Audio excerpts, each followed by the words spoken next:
Kami memiliki tanah di seberang Pulau Bali, di sebuah pulau yang paling selatan wilayah Bali masuk Kabupaten Klungkung. Suatu hari kami memutuskan akan membangun beach club di sana. Kami melihat banyak turis yang diving setiap harinya di pantai di depan tanah kami. Kita semua tahu bahwa diver itu bernafasnya lewat mulut dengan oksigennya ketika di dalam air. Jadi sering haus, kering. Kami bermaksud menyediakan semua sarana untuk diving berserta klub di pinggir pantai. Maka saya merapat ke pejabat daerah setempat untuk pengurusan perizinan. Kebetulan pejabatnya kami kenal lama, bahkan sebelum menjabat kami sudah kenal akrab, sudah seperti keluarga. Ketika saya melaporkan, dia pun berkata, "Mas, nanti kalau kamu membangun di sana, seluruh keuntungannya dan jualan hasil usaha tersebut jangan dibawa keluar Bali ya. Kamu kan sudah seperti orang Bali, tanah kamu banyak di Bali, usaha kamu juga banyak di Bali. Ya uangnya tadi jangan keluar dari Bali lah, invest lagi di Bali atau uangnya taruh di Bali." Saya bertanya heran dan perlu penjelasan lebih lanjut. Memangnya kenapa Pak? Begini, sayang saya sudah di ujung masa jabatan saya. Coba saya sadarnya jauh hari sewaktu awal saya menjabat, maka Bali harusnya bisa 2 kali lebih maju dari sekarang. Saya percaya Bali bisa mengalahkan Singapura. Ada tram di bawah tanah, ada berbagai sarana, dan Bali akan lebih maju. Intinya adalah jangan bawa uang keluar dari Bali. Pada saat investasi membangun, kan ada yang namanya capital expenditure atau biaya investasi. Lalu ada biaya rutin operasional atau operational expenditure. Misalnya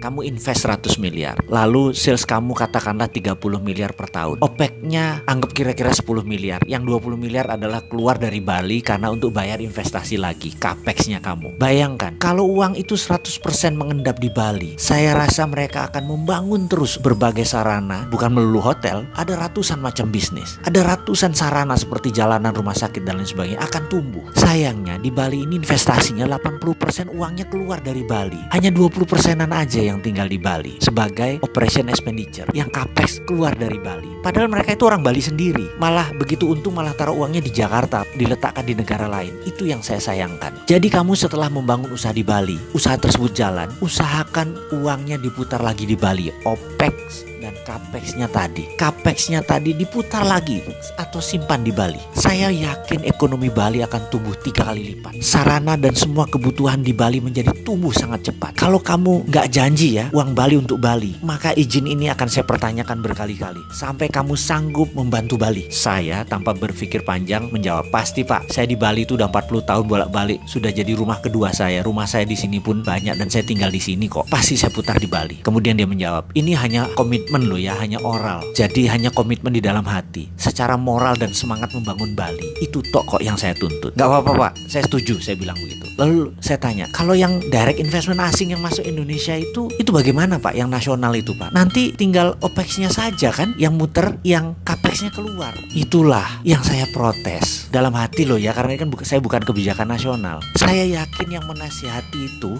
atau orang yang mengingatkan, yang membuat keputusan itu pasti bukan NKRI garis lurus. Mereka itu free rider, penumpang gelap yang pengen uang cepat. Mereka nggak ngerti bangun negara. Mereka ngojok-ngojokin pejabat. Dan kalau mereka pejabat, mereka pasti nggak pernah ikut Lemhanas. Mereka nggak ngerti apa itu bela negara. Bener deh, itu keyakinan saya. Saya melihat Singapura ya, hampir 90% investasinya nggak keluar. Negara Singapura itu banyak insentifnya supaya investor itu menahan CAPEX dan OPEX-nya bertahan di Singapura. Saya mau tiru itu dari adik kita, negara Singapura itu. Saya mau meniru itu di Bali. Pasti Bali akan menjadi makmur dan tidak tergantung asing. Semoga pemimpin Bali ke depan juga memahami misi Bali untuk Bali. Mendengar itu saya mengangguk, kok beda ya strategi mengelola wilayahnya. Yang Bali ini keren. Saya setuju.